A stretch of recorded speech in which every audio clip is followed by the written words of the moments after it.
What's up, kabowlers? So ngayon ay tuturo ko sa inyo ang mga hand signals sa basketball. Ngayon ay tuturo ko naman ay ang fouls at violations. So, samahan nyo ko. Ngayon ay ang unang tatalakay natin ay patungkol sa fouls. So meron tayong 8 fouls. Ang una na dyan ay ang holding foul.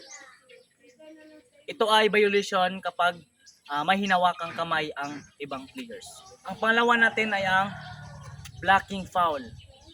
Ito ay violation sapagkat kung merong nagaganap na body contact sa loob ng isang court. Ang pangatlo natin ay ang pushing foul.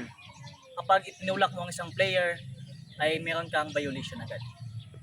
At ang pang-apat natin ay ang illegal use of hand. Ito ay ginagawad kapag hindi matino ang paggamit mo ng kamay sa isang player. At ang panglima natin ay ang head to the head. Ito ay ginagawad na violation sapagkat meron kang tinatamaan na ulo. At ang pang-anim natin ay ang offensive foul. So ganito yan. Ito ay ginagawad kapag ikaw ay merong hindi maganda sa loob ng court. At ang pang-pito natin ay ang charging foul. Ganito yan.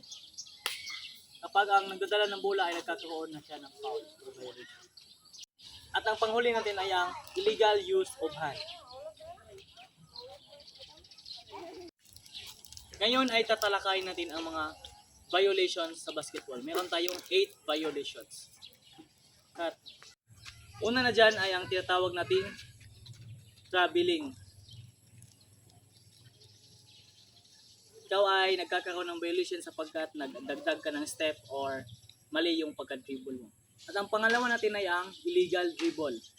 So meron tayong dalawang illegal dribble. Ang tinatawag nating double dribble at saka carrying the ball o inaalagaan mo ang bola.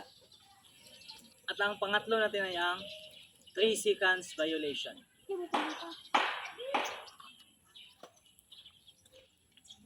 At ang pang-apat natin ay ang 5 seconds violation.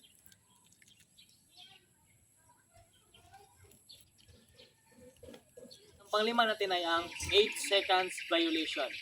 Kumbaga, nandoon pa sila sa backcourt nila, hindi pa sila kapunta sa front court. Ang-anim natin ay tinatawag nating ball return to backcourt. O nakapunta na sila sa front court nila at yung bola nila ay napunta naman sa backcourt. At ang pampito natin ay tinatawag nating ball kick. Ikaw ay nagamit ng violation sapagkat sinipa mo ang bola. At ang panghuli natin ay tinatawag nating goaltending. Kumbaga, napunta na ang bola sa ring at tinapik mo pa.